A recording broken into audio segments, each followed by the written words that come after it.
Bienvenidos, comienza esta discusión abierta. Ha sido un fin de semana con bastantes novedades que vienen desde el norte, así es que un saludo para la gente de Iquique, Antofagasta y Arica, porque están pasándolo bastante mal en estos últimos días, una situación que obviamente están todo el mundo nervioso, se han producido sismos, así que un saludo desde este programa. Comenzamos esta discusión abierta, una invitación de Universidad Central. El precio del cobre ha ido disminuyendo, la tendencia hacia la baja. La situación internacional, como por ejemplo la disminución o la desaceleración del crecimiento en China, ha incidido directamente en la ausencia de demanda. Por otra parte, el panorama habla de altos costos de la energía, de baja de la ley en el caso de algunos minerales, vale decir que se saca mucha tierra y cuesta encontrar más cobre.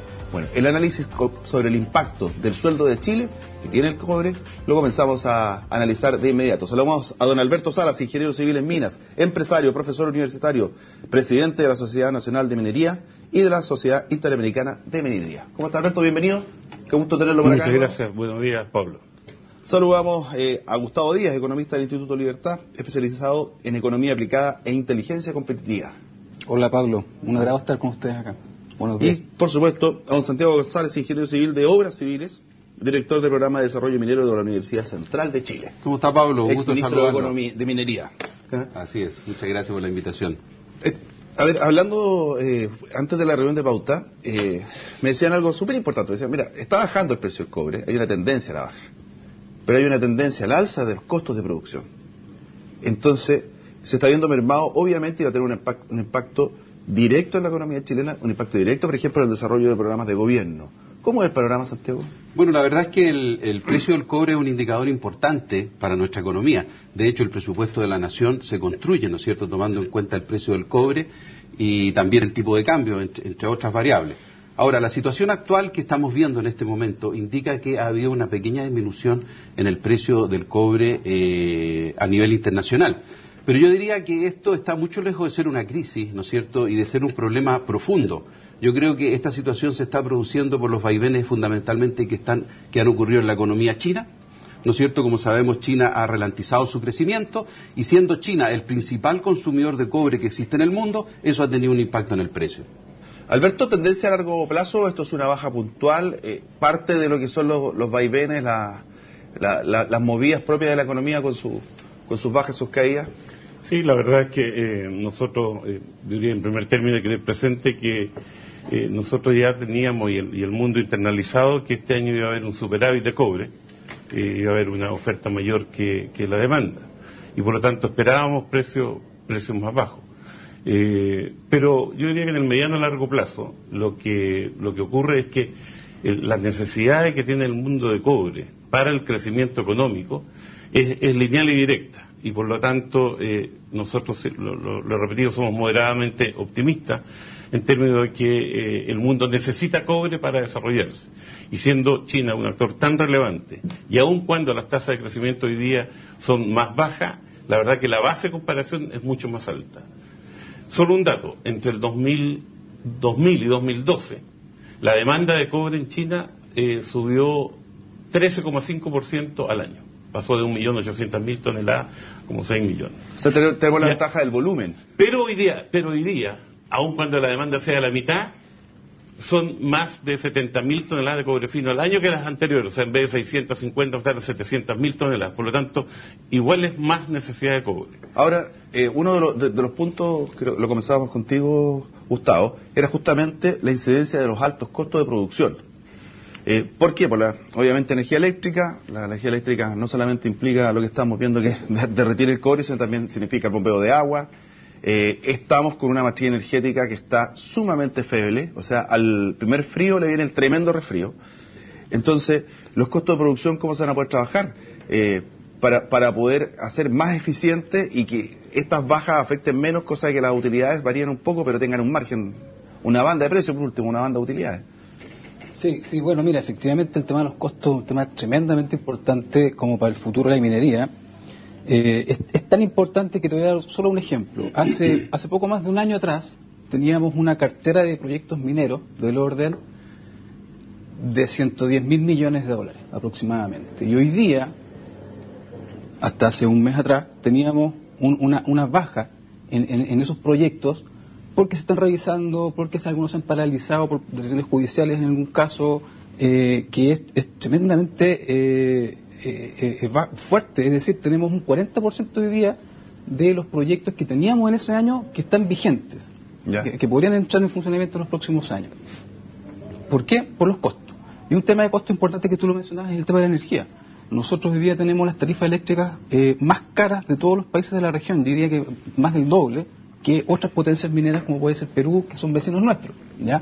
Si no solucionamos ese problema, en rigor vamos a tener una tremenda lastra para poder eficientar los proyectos eléctricos, proyectos energéticos que requieren abastecimiento de energía en forma masiva. No, y además que por parte importante de las centrales que han entrado en funcionamiento en los últimos 4 o 5 años, son termoeléctricas, entonces la dependencia del precio del commodity llamado petróleo nos repercute también directamente en esa merma en las utilidades. Así es, porque mira, para Chile lo importante en el negocio del cobre es el margen que le queda al país. Claro. Nosotros tenemos un precio del cobre, ¿no es cierto?, que puede ser muy bueno. De hecho, ¿no es cierto?, en el año, por ejemplo, para hacer un símil, en el año 2008, el precio del cobre, ¿no es cierto?, también estaba sobre los $3.000. Y los excedentes que generaba la minería del cobre en esa época eran más de $10.000 millones anuales. Hoy día el precio del cobre es más o menos el mismo, la producción es más o menos la misma, ¿no es cierto?, pero el excedente que genera para el país más o menos la mitad de lo que teníamos en esa época. ¿Por qué? Porque los costos han subido. Lamentablemente, los costos de la minería, las 3 variables que hoy día generan, ¿no es cierto?, los altos costos, no dependen de la minería. Yo te diría que la minería ha aumentado los costos fundamentalmente en Chile por el tema eléctrico, ¿no es cierto?, el costo de la energía eléctrica, que es algo que no depende directamente de la minería, sino que depende de una solución global para el país, ¿no es cierto? Eso ha generado un aumento importante de los costos y otros elementos también que tendremos que considerar para poder disminuir, ¿no es cierto?, y aumentar ese margen que tú señalas. Ahora, obviamente el tema energético es vital, pasaría a ser columna vertebral del desarrollo del cobre, no solamente por la cantidad que debiera aumentar para llegar a esos $114.000 millones en proyectos, sino también para hacerlo más rentable, para que haya más utilidad. El ministro Pacheco dice, bueno, es vital resolver eso, pero ha habido una ausencia de liderazgo en esto, porque la pasada administración de Sebastián Piñera no cortó ni pinchó, me refiero por ejemplo al caso de Hidroicel, y la pasada de Michelle Bachelet tampoco hubo liderazgo en ese sentido. Sí se construyó más, que tal vez no lo más adecuado, pero no ha habido liderazgo y algo que tú digas, mira, con él sí que lo vamos a resolver, o con este gobierno, con este proyecto, no se ve aquello. Mira, voy a colgarme en lo último que dijiste. Yo coincido contigo en parte del diagnóstico, pero el gobierno pasado de Sebastián Piñera no fue un gobierno que no abordó este problema, a lo mejor no en todas sus aristas, ¿ya? Pero, por ejemplo, se decidió abordar 3 proyectos concretos en transmisión, que tienen que ver con las concesiones eléctricas, tienen que ver con la carretera eléctrica y tiene que ver con la interconexión. 2 de ellos han tenido una tramitación bastante más fluida y el otro probablemente se pierda en los pasillos del Congreso, no sé. Y se abordó eficientemente, desde mi perspectiva, el tema de transmisión. Pero se dejó de lado un poco la generación, porque en rigor no sacamos nada con tener pavimentado todo para tener energía si no tenemos o si no apuntamos hacia la generación. Y ahí la discusión se ha ido enredando un poco, ¿no es cierto? Porque se ha legislado o se ha tratado de apuntar un poco hacia cómo aumentamos o cómo diversificamos la matriz energética para tener energías renovables no convencionales. Y hablamos de un porcentaje, ¿no? El 20% de aquí a algunos años, o 25%, ya, pero no es más que eso, 20-25%, y no nos hemos preocupado del otro 80%, 75%, que es lo que nos va a dar el abastecimiento de energía para los proyectos que hoy día necesitamos. Alberto, no faltó a lo mejor, el diagnóstico, esto es medio ridículo, todos estamos de acuerdo en que falta una matriz energética, que se haga más eficiente, obviamente puede que haya diferencias en la forma, más energías renovables, hidroeléctrica, termoeléctrica, todo lo que tenés. Pero estamos claros que si energía eléctrica, si seguimos así al 2020, que está aquí a la vuelta de la esquina, son 6 años más, la crisis que se nos viene en la producción de cobre va a ser tremenda, los costos van a seguir elevándose. ¿No le faltó piso político al último gobierno o no ha habido, como lo dije yo antes, una estrategia de liderazgo para poder de una vez por todas tomar un camino? Izquierda, derecha, al centro, arriba, abajo, como quieran, pero un camino. Pero hoy día está en manos de la proyección privada y no del Estado lo que se tiene que hacer. Yo diría que claramente este es un tema país, de la mayor relevancia, no solo para la minería, que es el principal consumidor de energía eléctrica. Nosotros consumimos el 30% de la energía eléctrica del país. El país necesita duplicar su capacidad de generación los próximos 10 años para ser consecuente con políticas de desarrollo y de crecimiento de la nación. Lo que yo creo que este es un tema global, y si es de país es un tema tanto privado como público, de crear condiciones. Y diría, el tema tal vez central es cómo manejamos, del punto de vista, cómo hacemos la gestión de medioambiental y social. El tema, antes de la construcción misma, o nosotros planteamos una cierta demanda, por lo tanto necesitamos más centrales, pero hay una gestión del país entero, en que todos somos responsables de una gestión medioambiental y social, de tal forma de decir, ok, Chile no tiene gas, Chile no tiene petróleo, tiene un poco de carbón, pero suficiente. O sea, lo único que tenemos es energía hidroeléctrica más las energías renovables no convencionales. Por lo tanto, tenemos que resolver cómo vamos a gestionar la energía hidroeléctrica del sur del país. Y no me estoy refiriendo a un proyecto específico. Estoy señalando que el país debe señalar cómo va a resolver. ¿Y cómo se arregla lo siguiente? Siguiendo lo que usted dice. Hoy día está Máximo Pacheco, ministro de Energía, dice, estamos llenos de vetos. Es titular, es portada de 2 suplementos, uno el del Mercurio y la Tercera, está ahí Máximo Pacheco hoy día. Dice, ¿cómo vamos a arreglar esto si estamos llenos de vetos ambientales? Por ejemplo, también hay que ver el tema legal y el tema indígena, por ejemplo. O sea, hay una serie de trabas que impiden que uno pueda desarrollarse bien, y yo me imagino que para ciertos inversionistas dice, meterme en el tema energético en Chile, qué cacho, si la última vez que traté me llamaron por teléfono el presidente y tuve que bajarlo. Yo creo que estuvimos ayer en una reunión con el ministro de Energía, y efectivamente estos temas los conversamos, y yo creo que hay un liderazgo en él necesario para poder superar esto, como le digo, pero con un tema país. Aquí hay una responsabilidad de los privados y una responsabilidad del Estado de ser capaces, como digo, de enfrentar esto con una mirada, como digo, hay que hacerse cargo de la gestión social y ambiental para superar este tema. Y hay que hacerse cargo de todas las posibilidades. Las energías renovables no convencionales son buenas, pero no resuelven el tema en su totalidad. Usted que lo vea anotando. Mira, yo creo que en el tema de la energía, nosotros somos mineros, no somos energéticos, pero la energía es lo más importante en este momento para la minería. ¿A usted le gustan las minas? Hay que hacer un acuerdo nacional por la energía. Tal como dice Alberto, el tema energético no solamente pasa por los proyectos de generación y los proyectos de transmisión. Tenemos que hacer un acuerdo nacional con la ciudadanía que permita desarrollar los proyectos de energía de nuestro país. Nosotros durante el primer gobierno de la presidenta Bachelet hicimos un aporte.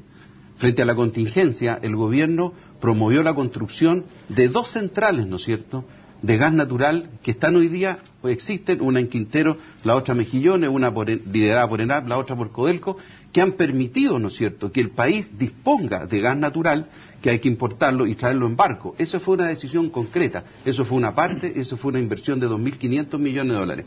Hay que hacer un acuerdo nacional en el país que permita llevar adelante proyectos como estos y que permita que la energía en el país disminuya, porque si no eso nos quita competitividad. Gustavo, con esta desaceleración de la economía, con esta eventual tendencia a la baja del precio del cobre y el aumento de los costos, ¿es conveniente una reforma tributaria en estos días? Bueno, desde mi perspectiva, y para abordar este proyecto en concreto, me parece que no necesitamos una reforma tributaria. Creo que la solución más eficiente pasa por otro lado. Pero me gustaría comentar brevemente antes una cosa que tú mencionaste. El cobre es el sueldo de Chile. Sí. Y lo acaba de mencionar también acá...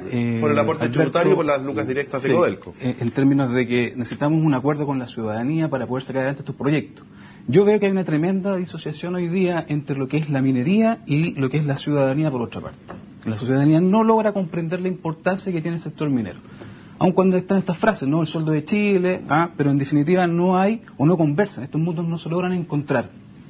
Sin embargo, la minería hoy día, el año pasado, el producto de la minería representó el producto agrícola, más el producto industrial, más el producto de electricidad, gas y agua, sumado. Entonces estamos hablando de un sector que es tremendamente potente para el desarrollo y para el crecimiento del país. En los últimos 7 años, el aporte que ha dado la minería a los ingresos fiscales ha sido tremendo, ha sido del orden del 25%, es decir, de cada 5 pesos que tiene el fisco como ingresos tributarios, Uno se explica por la gran minería. Exacto. ¿Ah? Vamos a hacer una... Mira, para terminar, Sí. ¿qué significa esto?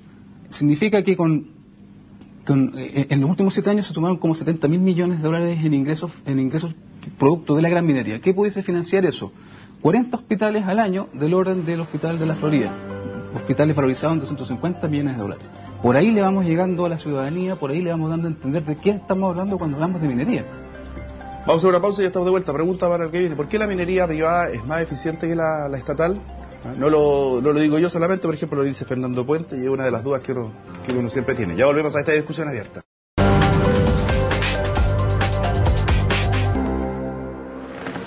Ya estamos de vuelta acá en Actualidad Central, en esta discusión abierta. Vamos a ver qué es lo que dicen los Twitter. Escríbanos y comente con el hashtag Actualidad Central o la @Actual Central. Vamos viendo qué es lo que nos están informando. Ahí está bien Grossman. ¿Por qué las mineras no pagan impuestos específicos en las bencinas?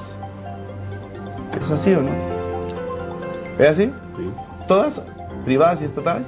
¿Y por qué? A ver, pero yo creo que definir que el impuesto específico es el impuesto al transporte en carretera. Por lo tanto, si yo tengo o generación o transporte interno, la ley es clara en que eso no paga impuesto específico. Correcto. Claro. Ya. Por eso. Ya. ¿Y? Los otros si deberían pagar o no. O sea, Ese es habría que el modificar punto. la ley. Ya. ¿Y usted cree que deberían pagar? A ver, yo creo que el impuesto específico es un impuesto que se estableció para disminuir la contaminación, no para recaudar ingresos para el ¿Y Estado. no era para reconstruir después del terremoto del 85? No, eso es posterior. Ya. Pero el impuesto específico a los combustibles al final se transformó en una recaudación para el fisco, porque es Claro. un importante aporte al presupuesto de la nación. Por lo tanto, debería estudiarse, ¿no es cierto?, si todas las empresas, ¿no es cierto?, y los actores que usamos combustible, deberíamos aportar con un impuesto por usar, ¿no es cierto?, el combustible que se genera en el país. Habría que estudiarlo. No es algo que sea un dogma, digamos. ¿Y qué es lo que preguntaba Fernando Puente? Dice, lo dice acá, a ver si sale por ahí. ¿Por qué la empresa privada tiene mucho mejores costos operacionales? ¿Por qué es más eficiente la minería privada que la minería estatal? A ver, primero, nuestra Sociedad Nacional de Minería representa a la minería privada, grandes, medianos, pequeños, metálicos, no metálicos, hierro, cemento, etcétera. Por lo tanto, voy a hablar desde ese punto de vista. Los costos dependen de muchos factores y una parte importante del tipo de yacimiento. Y por lo tanto, para compararlo, no es justo decir que esto lo tienen más bajo que este otro, porque depende mucho de la ley del yacimiento, del lugar en que se encuentre, y de otros factores. Ahora, lo que sí puedo decir es que, y respecto a la minería estatal, es que los profesionales que trabajan en la minería estatal son de tanto o más calidad que los ejecutivos y profesionales y trabajadores que trabajan en la minería privada. Por lo tanto, si hay una diferencia de costos en la gestión, no es por la calidad de la gestión, sino que es porque debe haber estructuras y debe haber sistemas que le impidan una mayor agilidad y una mayor eficiencia. Pero no es por las personas, porque si usted mira los ejecutivos, y el caso claro de Codelco que estoy nombrando, son ejecutivos tanto o más buenos que lo que hay en el sector privado. Gustavo, ¿por qué Codelco es menos eficiente que sus pares del mundo privado? Bueno, hay varios argumentos y hay varias tesis al respecto, pero cuando salimos un poco de los costos operacionales y empezamos a hablar de los costos ya totales de una empresa, nos damos cuenta que Codelco tiene una serie de costos que otras empresas no tienen. ¿Ya? Por ejemplo, está el tema de la salud. ¿No es cierto? Codelco tiene hospitales administrados por Codelco que significan mayores costos. El personal, equipos, insumos, y esos costos los tiene que absorber la estructura. ¿Ya? Esos costos no los tienen otras empresas privadas, por lo tanto ahí tenemos un ítem que constituye una desventaja real para la empresa estatal. Por ese lado hay alguna diferencia. Tenisapre, por ejemplo. Tenisapre. ¿Ya? ¿Y ahí le pone plata a Codelco o se financia solamente con el aporte de los trabajadores que viene del sueldo? Es una mezcla. Es una mezcla, pero hay un aporte también sustancial de Codelco. Incluso hay estadios, hay otras actividades relacionadas al bienestar de los trabajadores, no necesarias para la operación misma, pero sí que son gastos que las empresas tienen que incurrir.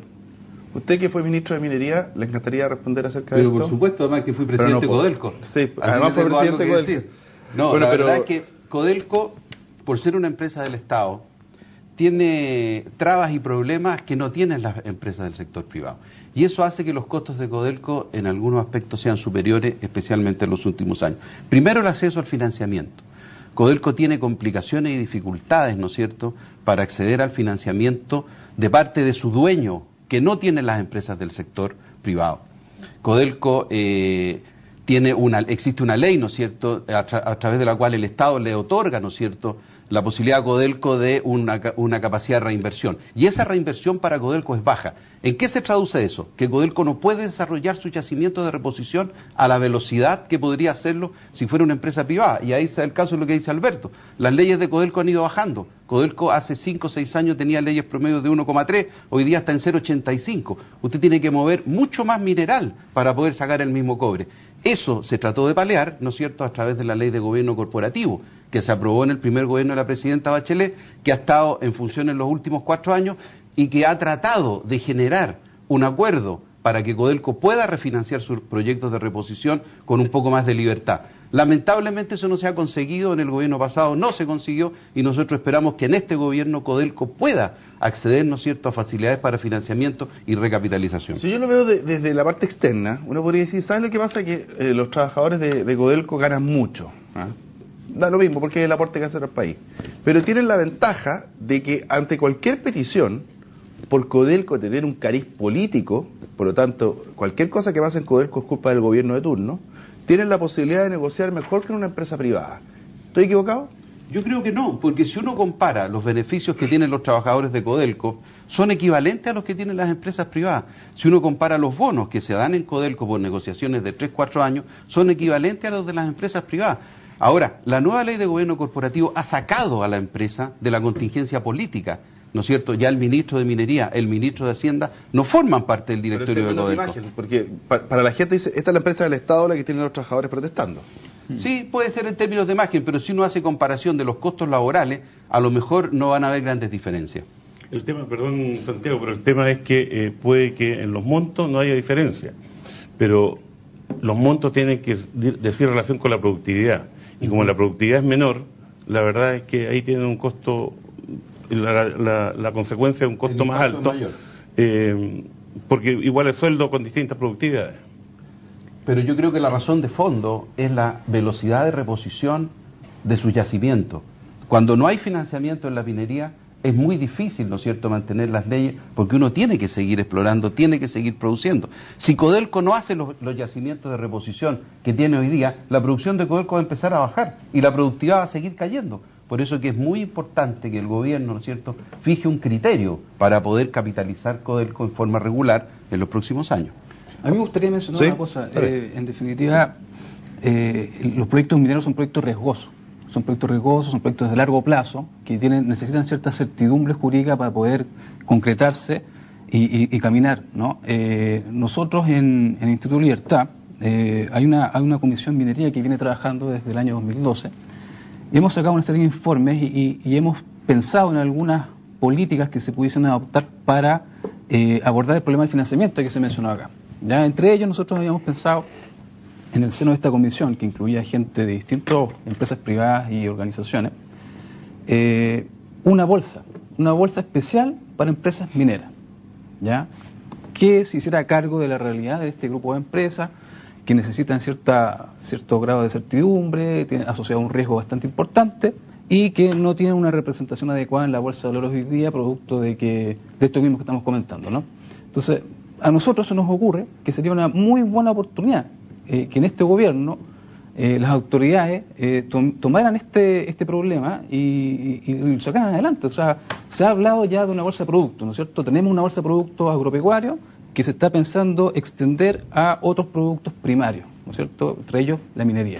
Oye, tengo que ir a una pausa ahora. Les dejo tirar la pregunta o el tema a la mesa. ¿Cuál ha sido el aporte o el desaporte de la minería en Chile con el medio ambiente? A la vuelta entramos en ese tema.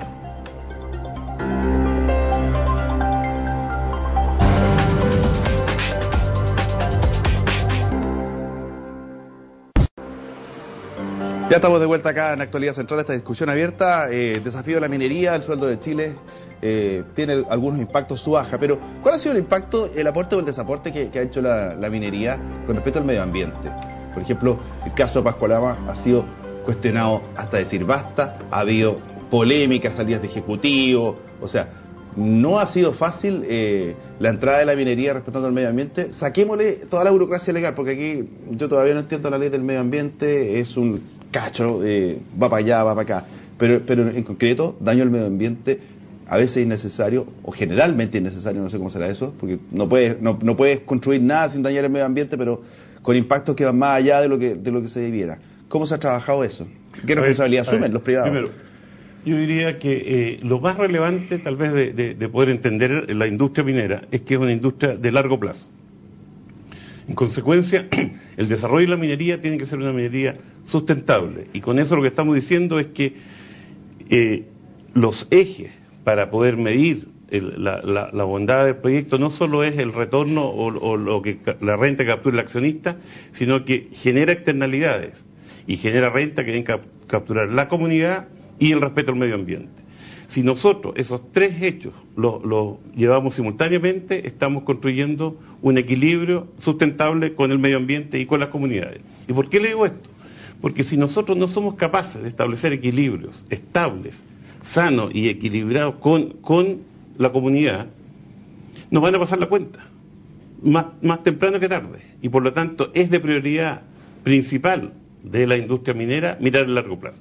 Y la industria minera, contrariamente a lo que se piensa, es líder en respeto al medio ambiente. En el mundo, la minería privada chilena es conocida por su liderazgo en respeto al medio ambiente. Ahora, el caso que tú mencionas, Pablo, de Pascualama, que ocurrió y que está en proceso de reversión, efectivamente nos hizo daño a la industria y le hizo daño al país.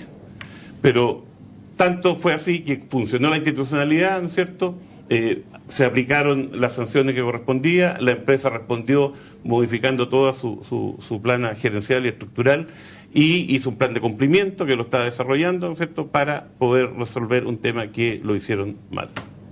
Pero eso no significa que no estemos plenamente conscientes de las responsabilidades de generar, como le digo, minería sustentable en el futuro. Gustavo, surgimiento y mejora, crecimiento de Perú, porque en Perú resulta que ha empezado a competir y viene fuertemente con el desarrollo minero, tratando de alcanzar, y a lo mejor lo alcanza, el desarrollo chileno. Entonces hemos perdido competitividad probablemente, y Perú por otra parte está tambor batiente, a lo mejor con restricciones medioambientales más bajas, a lo mejor con tasas tributarias inferiores. Entonces, ¿cómo competimos con las condiciones actuales? Bueno, eso no significa que por competir nos vamos a meter el medio ambiente, eso no tiene nada que ver. Sí, bueno, efectivamente, pero Perú viene fuerte, viene empezando fuerte, una potencia minera también, no tiene los problemas que tenemos nosotros en temas de tarifas eléctricas, tiene algunos problemas también, nosotros tampoco tienen las cosas tan simples, pero en particular nosotros tenemos que superar esos problemas. No tenemos, o tenemos hoy día un mercado bastante estrecho en términos de empleo, de gente capacitada para trabajar en minería. Fíjate tú que las remuneraciones en el sector minero están creciendo mucho más rápido que crecen las remuneraciones en el sector no minero. Por lo tanto, hay un gancho bastante importante para moverse en esa dirección. Y el mercado hoy día está muy estrecho y la verdad es que por los próximos 12, 13 meses no se ve mayores holguras. Va a seguir apretado. Falta agua. ¿Cómo vamos a enfrentar el problema del agua? ¿Ya? Simplemente sin agua no hay minería, ¿ya? Y llevar agua a los proyectos mineros en Chile, a diferencia de Perú y de otros países, bueno, Perú un poco más similar, los proyectos mineros en Chile están en altitudes bastante importantes, 4.000 metros sobre el nivel del mar, hay varios de ellos. Llevar el agua, una cosa es procesar el agua del mar, desalarla, ¿no? Procesarla, y otra cosa es cómo la llevo hacia la faena, ¿ya? Entonces, bueno, tenemos que enfrentar ese tipo de problemas, y al margen de eso está el tema medioambiental, que para complementar un poco lo que decía Alberto, yo creo que ya nos está pasando la cuenta. Pascualama es un ejemplo, pero no solo de minería grande. Yo conozco faenas mineras medianas en el norte por el convenio 169 de la OIT, que tiene que ver con la consulta indígena, y eso se va a repetir y lo vamos a tener este año 2013 bastante fuerte. No importa que haya requisitos, lo importante es que sea expedito cumplirlo. Sí.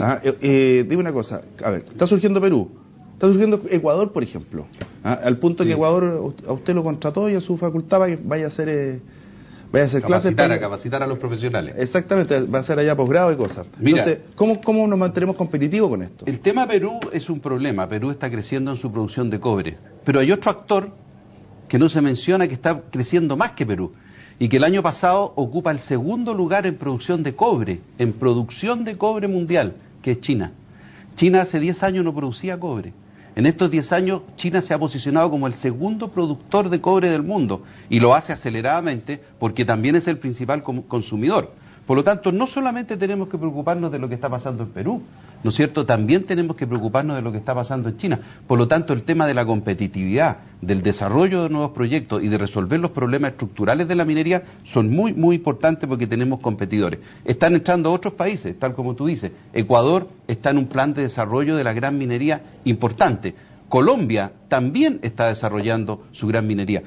Por lo tanto, yo te diría que en el mundo el consumo de cobre va a seguir en aumento en los próximos años.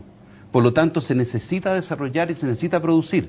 Nosotros somos los primeros productores de cobre, pero tenemos otros competidores que se nos están acercando, peligrosamente. Ahora, mira, Vivian Grossman nos dice lo siguiente: los expertos son solo políticos o geógrafos y otros relacionados con el tema. ¿Solo escucha el comité político? O sea, voy a traducir porque como es Twitter es más competitivo. Los que integran, por ejemplo, los comités políticos, que finalmente el otro día está, por ejemplo, viendo el caso de Hidrogen, está el comité de ministros. Entonces la pregunta es, ¿están suficientemente capacitados como para poder dirimir una situación de, por ejemplo, la instalación de un proyecto minero o eléctrico? De hecho, hace algún tiempo fue la ministra de Energía, si no me equivoco, del gobierno pasado, la que cuestionó las capacidades técnicas que tuvo la Corte Suprema para resolver un caso. Entonces, ¿está suficientemente preparada en términos específicos y técnicos la institucionalidad vigente para poder presentar o hacer un proyecto? ¿A juicio suyo? A ver, lo que nosotros hemos reclamado es que la minería en Chile en los últimos 25 años, 30 años, ha crecido de una manera pero extraordinaria. Y la institucionalidad no lo ha hecho al mismo ritmo. Y por lo tanto, no es una crítica a la institucionalidad, sino que los recursos... pero lo que quiero decir es que los recursos que tiene Senageomín, que tiene medio ambiente, que tiene bienes nacionales, no son suficientes para hacerse cargo de toda una nueva normativa que implica más permisos, más revisiones, más regulación, etcétera, y por lo tanto hay una respuesta poco dinámica a una minería. Y después del caso de los 33 mineros no iban a surgir más recursos y a cambiar la institucionalidad para que no se volviera a repetir el caso. Pero sí, más que cambiar la institucionalidad, nosotros tenemos que reforzarla, modernizarla y darle más recursos y capacidad a la Dirección General de Agua, a Medio Ambiente, etcétera, para que tenga profesionales capaces para eso. ¿Y cambió después de los 33? Nosotros ¿Mejoró? La seguridad siempre, y antes de los 33, y no quiero quitarle dramatismo al tema del accidente de mina San José, yo estuve ahí de las primeras horas, siempre hemos tenido una minería que tiene la menor tasa de accidentabilidad de todas las actividades productivas del país. Nosotros por eso estoy de acuerdo, pero se ofreció después de eso que iba a haber mejoras en la institucionalidad y refuerzo, como usted dijo. ¿Se produjo? A ver, yo por lo que puedo observar desde fuera, yo creo que la institucionalidad no se modificó en absoluto. Se presentó una ley que modificaba la institucionalidad de la minería en el país y esa ley fue rechazada en el Congreso. Porque era mala. Claro, porque era una ley que no cumplía con las expectativas de lo que se esperaba en el mundo de la minería. Ahora, en este aspecto yo creo que Alberto tiene mucha razón. Hay que invertir más en la institucionalidad minera de este país. Nosotros tenemos un Senageomín con profesionales que hacen mucho esfuerzo, pero que no es suficiente. Tenemos una institución como Cochilco, que es la institución, ¿no es cierto?, donde se estudia, donde se proyecta, donde se analiza la minería. También tenemos que reforzar esa institucionalidad. Por lo tanto, si queremos estar a la altura del desarrollo minero de nuestro país, si queremos estar a la altura de un área económica que genera el 15% de los ingresos de la nación, invirtamos, ¿no es cierto?, en ese sector para que exista una institucionalidad eficiente. Sí, yo quisiera complementar una cosa. Yo veo que la institucionalidad medioambiental, asociada a minería y a otros sectores en general, existe y no la veo tan débil. ¿Existe en el papel o existe en la realidad? No, existe en la realidad. Sin duda que faltan recursos, faltan profesionales capacitados y tenemos que avanzar en esa dirección, pero como marco legal yo creo que hay una base que se podría perfeccionar. Pero lo que me preocupa un poco más a mí es cuando empezamos a intervenir la institucionalidad por el lado, con un carácter netamente político. ¿ya? Y esto pasa en todos lados.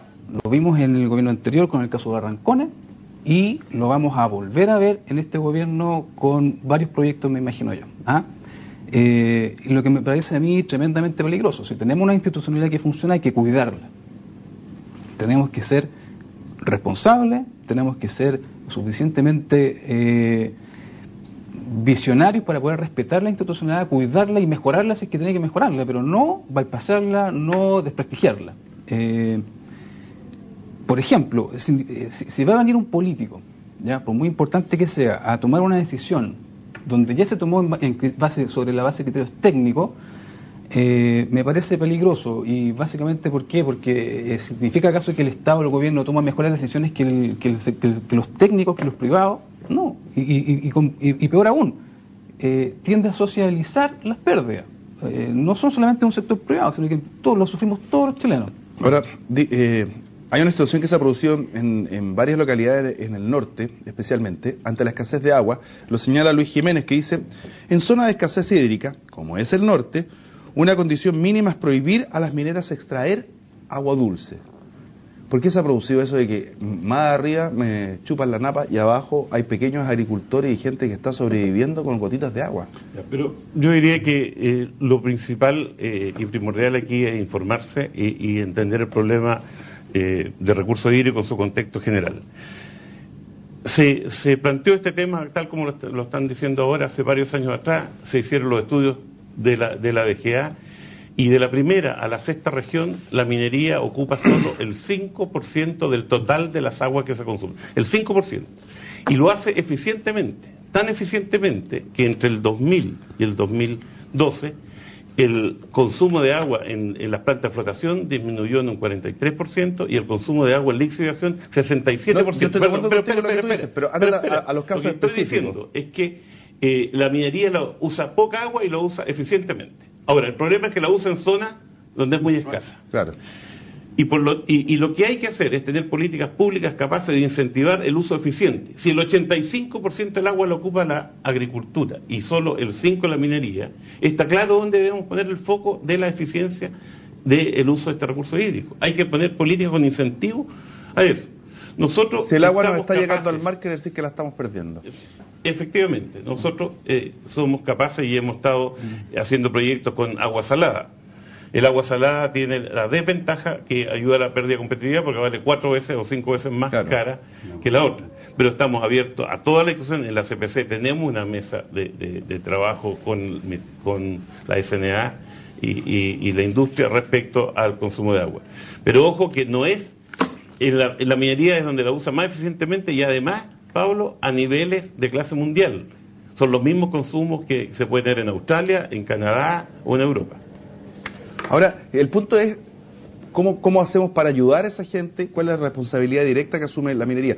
Yo veo que en el caso de la minería, en lo que se llama responsabilidad social empresarial, el trabajo que hacen es bastante fuerte. O sea, hay mucha inversión en ese sentido. Pero cuando se ven daños de esas características, lo que me falta a mí es capacidad de reacción y prontitud en aquello. Entonces, ¿cómo se puede ir compatibilizando? Y será necesario que todo sea reglamentado, todo tenga que ir legalmente, porque es la única fórmula que tenemos de que garantizar que el otro cumpla. Bueno, la prioridad en el consumo del agua, sin lugar a duda, que la tiene que tener el ser humano. Eso es absoluto, claro. Y así tiene que estar establecido en la ley. Pero yo creo que en el tema del agua, ¿no es cierto?, tiene que haber una regulación que establezca, ¿no es cierto?, cuáles son los márgenes que tienen las distintas actividades económicas para poder utilizar este recurso. La minería, prácticamente los proyectos nuevos, ¿no es cierto?, que se están ejecutando en este momento, no están considerando agua dulce para su desarrollo. Todos están considerando agua salada. Si uno evalúa los proyectos, ¿no es cierto?, que se están construyendo o que se van a construir en el sur, prácticamente todos tienen plantas desaladoras, pero eso genera un costo adicional. Entonces, tenemos en Chile una política que promueva el desarrollo de plantas desaladoras en el país, ya que tenemos este problema. Ahí tiene que haber una política pública. ¿Cómo apoyamos? Porque eso no solamente ayuda a la minería, ayuda a todo el país. ¿No nos queda de repente grande el tema en el sentido de tener que tener preparado todos los requisitos, la normativa, la institucionalidad, medio ambiente? Tenemos por otra parte tener que ver, por ejemplo, todos los planes de incentivo y la parte económica respecto a la minería. Y a lo mejor es una industria tan grande que necesitáis calzar 45, nosotros todavía estamos calzando 40. Porque uno ve de repente que va más rápido la industria minera a nivel mundial y que llegan para acá para construir, y vemos que acá, como tú mismo lo decías, que tenemos un Cernagiomín que se saca la mugre, pero son poquitos. Sí, lo que pasa es que la minería chilena es una minería de clase mundial. La minería que se desarrolla en Chile realmente es de clase mundial. Y nosotros lamentablemente no tenemos una institucionalidad que sea de clase mundial. Yo diría que se ha avanzado mucho. Se han conseguido muchas cosas, pero hay que seguir avanzando. Hay que seguir invirtiendo. Hay que entender que en minería falta? Hay que invertir. Hay que tener recursos humanos. Hay que tener institucionalidad clara. Hay que mejorar la calidad de los procesos. O sea, no puede ser que un proyecto minero se demore 3 años en sacar una resolución de calificación ambiental para poder empezar a ejecutarlo. O sea, eso es pérdida de competitividad y eso se resuelve, ¿no es cierto?, con tener una institucionalidad más ágil, más rápida, que permita, y además cuando esa resolución... ¿Hay sobreregulación? Y además, yo diría que no hay sobreregulación, yo diría que hay lentitud en los procesos, y además, cuando tú obtienes tu resolución de calificación ambiental y cumples con tu resolución de calificación ambiental, tu proyecto no puede ser objetado, ni puede ser cuestionado. El proyecto tiene que seguir adelante. O sea, con todo lo que hay, yo inversionista extranjero, me la pienso 2 veces antes de meterme. O sea, es un tremendo cacho. ¿Qué es lo que nos deja la minería en el largo plazo, en términos medioambientales y sociales? La minería yo creo que es la principal palanca de desarrollo social y económico del país. La minería, no solo por los números que hemos dicho que aporta directamente al PIB, a las exportaciones, al erario público, sino que la minería genera encadenamientos productivos de tal magnitud y naturaleza que es parte muy relevante de la economía nacional, depende de eso. Si usted mira los índices de la construcción, tiene que ver con la minería. Los índices de la generación eléctrica tienen que ver con la minería. Los índices de transporte tienen que ver con la minería. Los índices de comercio tienen que ver con la minería, etcétera, etcétera, etcétera. En consecuencia, si esta es la actividad principal que tenemos, si nuestro desafío con los proyectos parados, nuestro desafío futuro es recuperar la competitividad. Este gobierno tiene una palanca de desarrollo, pero muy fuerte, si es capaz de destrabar el 40% de los proyectos que tenemos paralizados o en reestudio. Ahí tiene una palanca tremenda de desarrollo, que es lo que han manifestado los ministros tanto de Hacienda como Economía, que quieren volver al crecimiento. Antes de irme a la pausa, quiero aprovechar de pasar un aviso, así que vean lo siguiente. Mire, usted está interesado en eventos culturales, musicales, quiere ir, disfrutar en forma gratuita, mira la invitación que tenemos. Para este 27 de marzo a las 19:30 horas, el grupo Jacques Duo presentará The Music Hall. Estos artistas ya han estado en Francia, Italia, España y en diversos países de Latinoamérica. La actividad se realizará en el aula magna fundadores del Centro de Extensión Hugo Galvez Gajardo, ubicado en Lord Cochrane 418. La entrada es liberada. Todas las actividades que nosotros le damos a conocer acá en el programa y todas las actividades que realiza la Universidad Central a la comunidad son con entrada liberada, así que va a estar Jacques Duo para presentar The Music Hall a las 19:30 horas para este día 27 de marzo, que va a ser el jueves, en el Centro de Extensión de la Universidad Central, ahí en Lord Cochrane 418. Así que para ir a disfrutar, pero imagínate, invitáis una amiga, veis esto, disfrutáis y después te la lleváis a comer. Y hiciste el 50% del panorama gratis. Pero es parte de las actividades del Centro de Extensión de este panorama para la Universidad Central. A la vuelta, ¿cuándo vamos a entrar de frentón en la manufactura de cobre? Ya volvemos.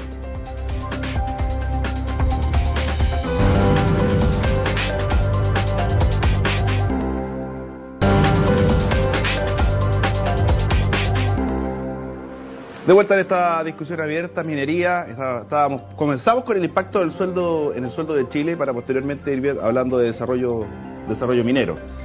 Una de las dudas que uno tiene desde afuera, yo sé que explicaciones más o menos van a salir, pero hay que insistir en el tema. ¿Por qué estamos vendiendo cátodos de cobre? ¿Cátodos se dice?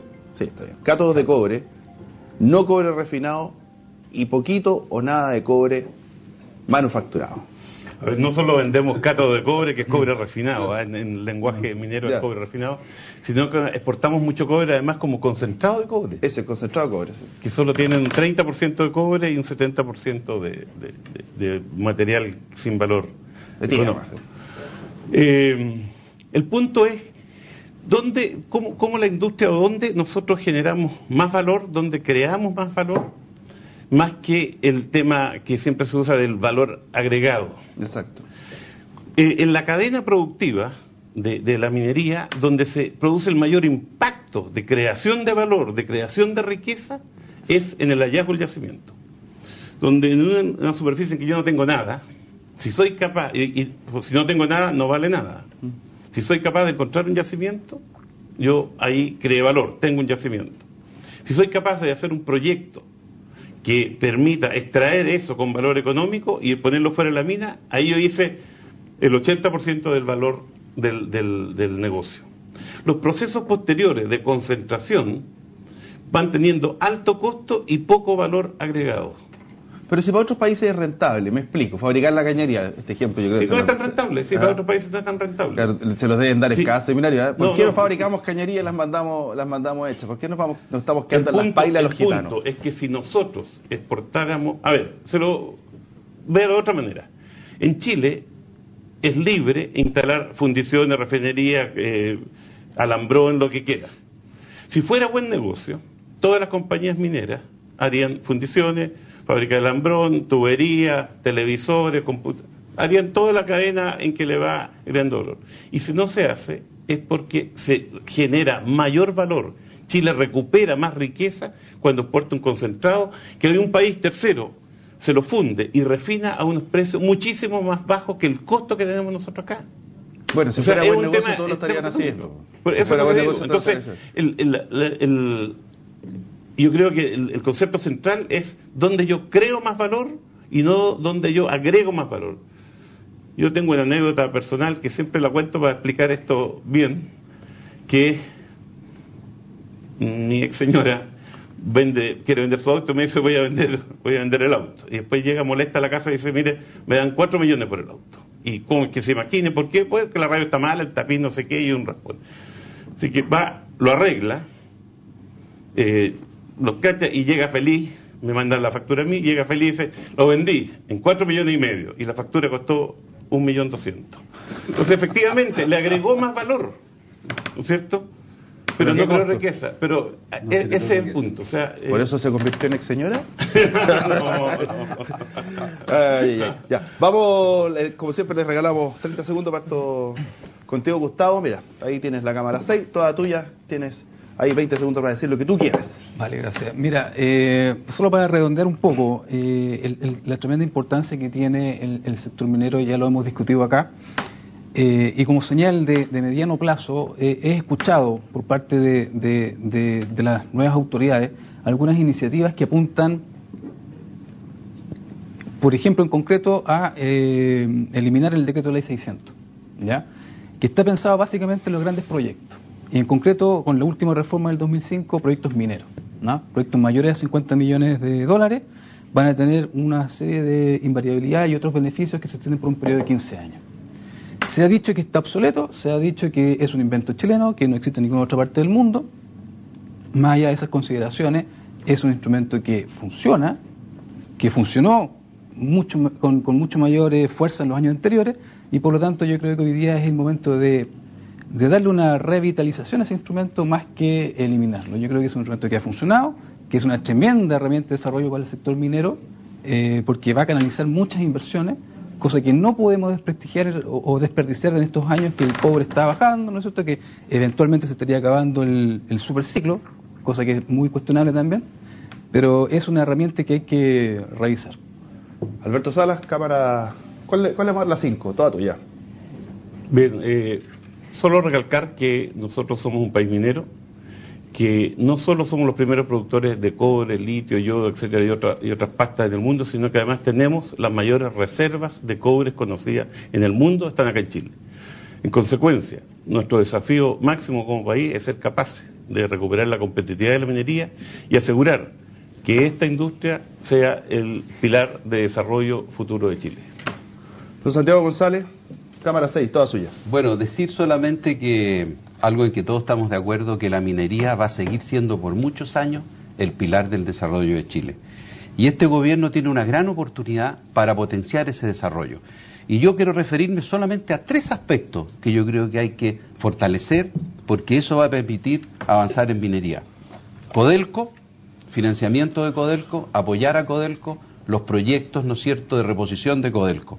La institucionalidad medioambiental hay que mejorarla, tenemos que avanzar en ese aspecto, y el otro desafío, que ya hemos conversado, es el tema de la energía. Si no resolvemos el tema de la energía, vamos a tener problemas serios, no solamente en la minería, sino en toda la actividad económica de nuestro país. ¿Y el recurso humano usted lo deja de lado? No, yo diría que el recurso humano es importante, pero nosotros en Chile tenemos buenos recursos humanos, tenemos buenos profesionales, tenemos buenos ingenieros, por lo tanto ahí se está avanzando a nivel normal y no es una falla crítica de nuestro país. Estas otras sí que son críticas. Usted tiene escuela de minería, pues dígalo. Yo tengo una escuela de minería. Si le di el pase, sí. Y muy contento porque además que nuestra carrera de ingeniería civil en minas ha tenido 77 matriculados este semestre, jóvenes 17, 18, 19 años que se quieren incorporar al mundo de la minería y que estamos abocados a prepararlos lo mejor que podamos. Y 77 además que fueron seleccionados, si no es cosa de llegar por supuesto, tampoco, seleccionados. ¿Ah? Le di el pase, ¿no es cierto?